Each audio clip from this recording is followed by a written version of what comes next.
Hi, I'm Kyle, and this is Vince, and welcome to the Centerpoint YouTube channel, where we're continuing our lesson series on apologetics. And as always, if you have any questions, feel free to message us on YouTube or on our Facebook page. Yep. So last week we kind of discussed the problem of evil. That's what it's kind of referred to as. And this is a question that a lot of believers will face when they talk to people. Why does, if God is good and he's powerful, then why is there so much suffering in the world?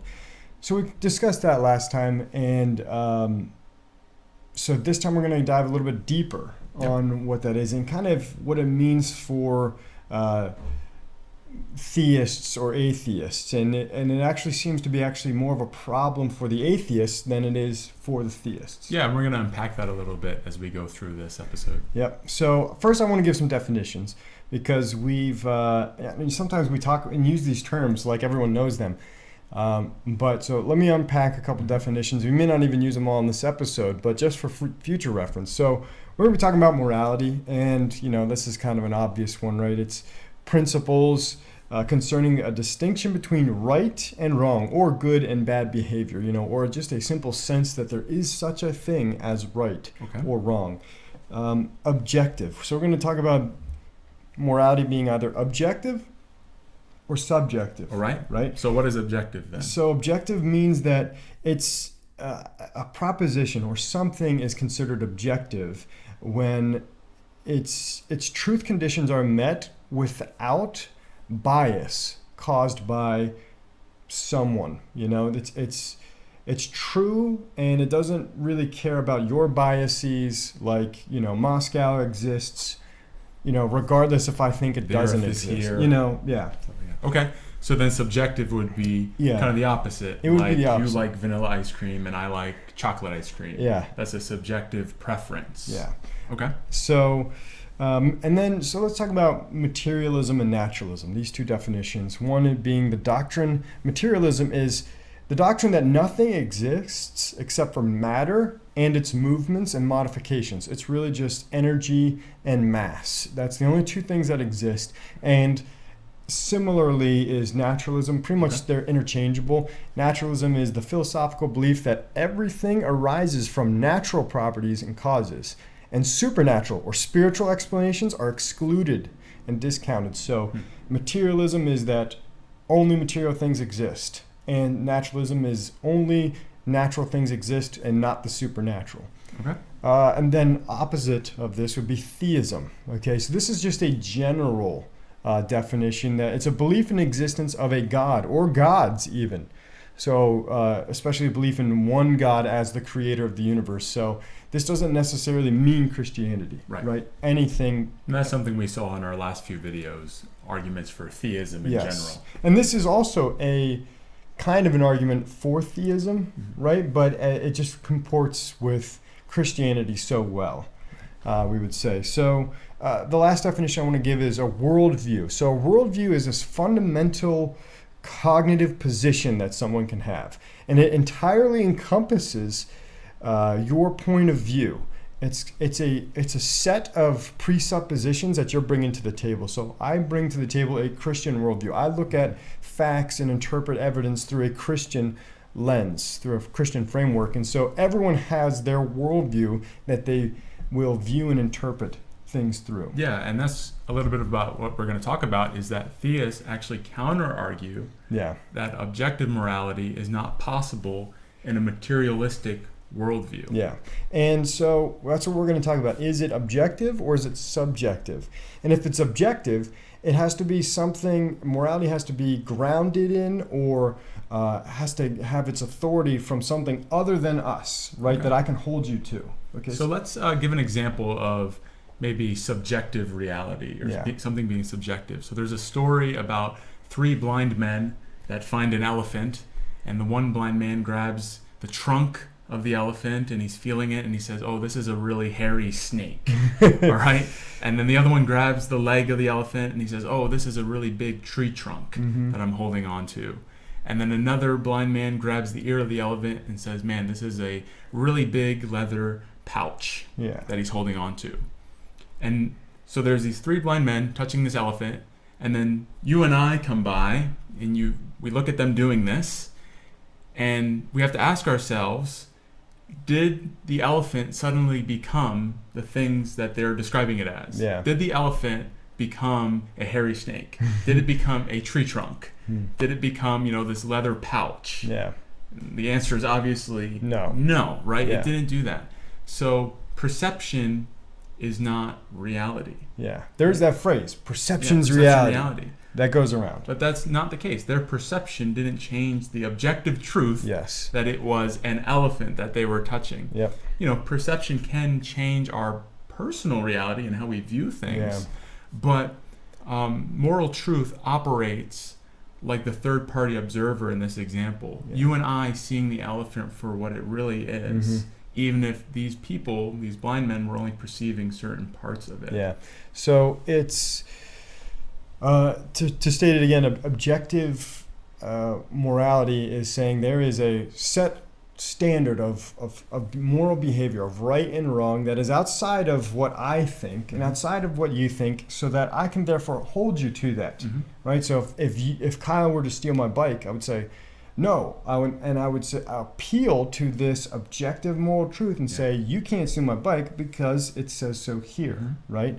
Now, if morality is subjective, then what you think is right and wrong may not be what I think is right and wrong. Okay, so this is what was interesting is that I took a class on campus, critical thinking, and the professor asked, they asked this question: raise your hand if you think that moral truth is subjective.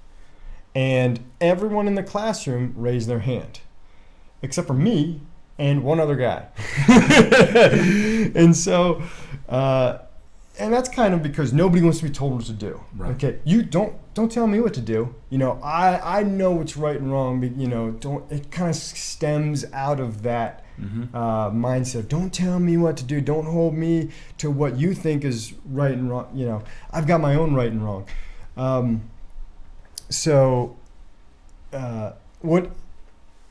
What that means, what we experience of morality is that it's really something that's timeless and universal. It doesn't matter where I go. Stealing a bike's always wrong. Yeah. I can't steal your bike in Iceland, and suddenly because we're in Iceland, it's right. You know, or other things too, human value and dignity. Yeah. That all human beings have worth and are deserving of respect. That doesn't change, like you said, if I go to Greenland or something, or Iceland, and now humans have no value in Greenland. Exactly. Yeah, and so as a theist, it's very obvious that yes,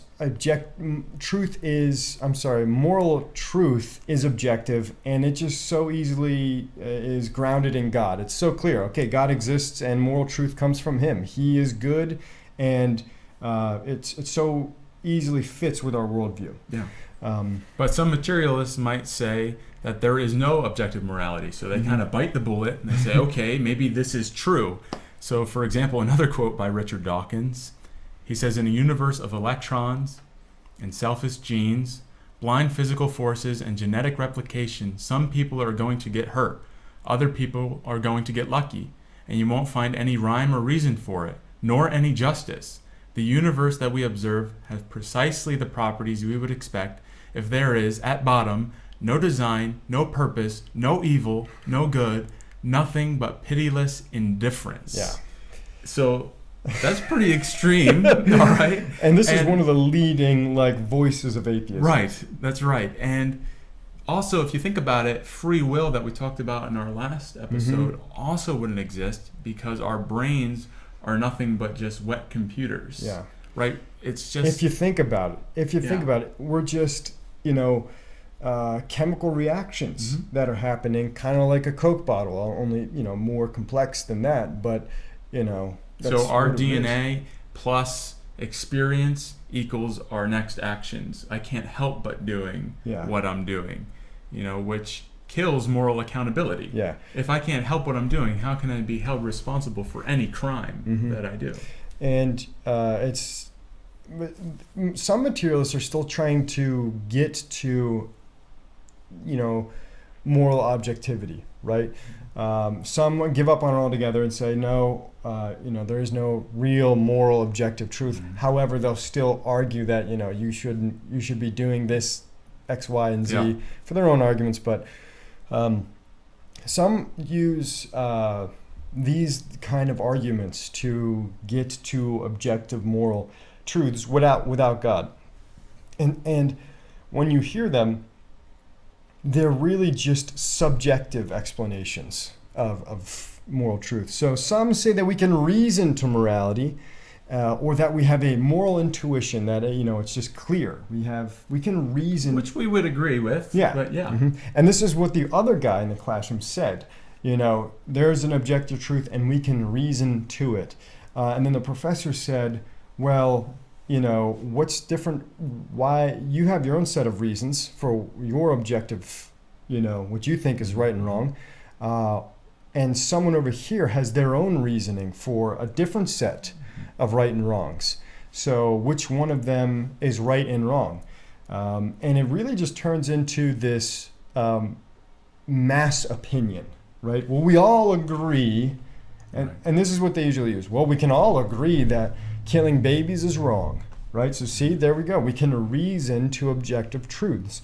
Okay, so that will work for the obvious one, but what about some more controversial ones, like abortion, right? It was really interesting. We were talking to a pro-life person on campus, and she was an atheist. So she was pro-life and she was an atheist. And it was interesting to we were talking to her. So I was saying, I'm trying to explain it here.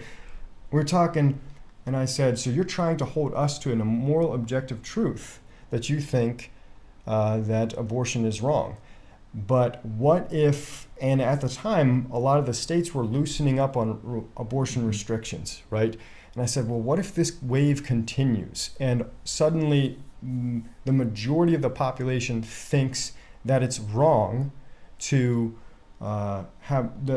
think it's right to have an abortion? Then you're in the wrong, right? Mm-hmm. And that's really what it kind of boils down to. If it's just your reasoning versus my on her reasoning, worldview, she would be wrong. Yep. Exactly.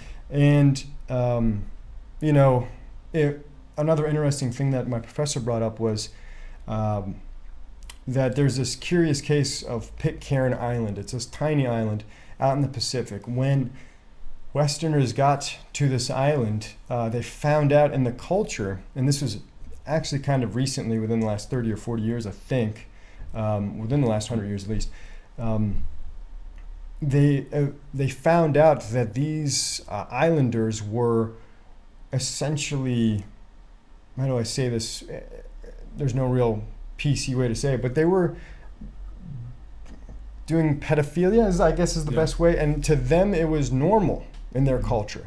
To them, they said, well, this is normal. You guys don't do this. To them, they were shocked when they heard that the outsiders didn't do it, because to them, it was just normal and it was okay. So they've reasoned that it's okay to do those things. Right. And same idea with the elephant example, right? Without that observer or that objective morality to say, no, that's not what this is. Yes. There's something objective out here that we could point to and reference back to, then it is just kind of this subjective. Yeah. I've reasoned to say that this is actually okay, but we think, no, it's not. Mm-hmm. And let's just say, take for instance Nazi Germany. What if they had won? Now suddenly, they're in control of a large portion of the world, or them and the Axis powers, and suddenly there's a whole host of things that they encouraged that we would abhor today, right? And so because that was clearly, and everyone would say, well, clearly killing a Jew is okay. That's what they would say. That's how they would reason. So suddenly, does that make it okay? No, there has to be something outside of us that we hold it to, and say, no, it's not okay to have an abortion. It's not okay to kill whomever you want. Right. And so the morality we experience then easily comports with Christianity. So in Romans 1:18, it says, for the wrath of God is revealed from heaven against all ungodliness and unrighteousness of men, who by their unrighteousness suppress the truth. And in Romans 2, verses 14 to 15, it says, for when the Gentiles who do not have the law by nature do what the law requires, they are a law to themselves. Even though they do not have the law, they show that the work of the law is written on their hearts, while their conscience also bears witness, and their conflicting thoughts accuse or even excuse them. So God has revealed within us through conscience, in our very being, this concept of right and wrong. And interestingly, in Romans chapter 2 that we just read, it shows that it's not, it doesn't show that the Gentiles have no morals, is what I mean to say. It's showing even the Gentiles who didn't have the law within their conscience have an innate knowledge of right and wrong. Because some people hear this argument and they think, oh, well, just because you think that I'm not a Christian, therefore I'm not moral. No. The Bible says that, everyone under the sun, all unrighteousness, the wrath of God is revealed against all unrighteousness. So it's revealed to everyone under the sun. And even the Gentiles know what's right and wrong. You don't have to get it from a book. Atheists can be as moral because they are created in God's image. They have a consciousness that God has, and as long as they're abiding, as much as they abide to their consciousness and to that image-bearing nature that they are of God, then they'll be moral. Yeah, and that's kind of what we're saying, that the fact that we would stand against injustice or point out clear examples of evil is showing that we're living in God's world, and that our conscience is speaking to that. And the problem is that they have no way to ground it. They have no reason to ground why X act is wrong, because to them this really is just a universe of matter in motion, and we're blind, pitiless indifference. Blind, pitiless indifference. We're just stardust bumping into each other every now and then. So, in closing, this is what Ravi Zacharias has to say when asked the question, if God is so good, why is there evil in the world? He would say, well, when you say that there's such a thing as evil, you're assuming that there is such a thing as good, obviously. When you say that there is such a thing as good and evil, you assume that there is a moral law that kind of distinguishes between this is good and this is evil. Yes. When you say that there is a moral law, then you assume that there is a moral lawgiver, a source from which this law comes from. And this was actually an actual question that a student did ask him, and they kind of went back and forth on it. But so you can kind of see that in the question of, hey, if God is so good, why is there evil in the world? You're actually assuming that good and evil exists, that there is a moral law, and that there is a source from which the law, but you're trying to use that question to discount the source of it. So it does kind of circle back on itself and puts it on its head. So for those of you who are interested in closing, for other resources, you might want to watch a debate by William Lane Craig and Sam Harris. I believe it was at Notre Dame quite a few years back on this very topic.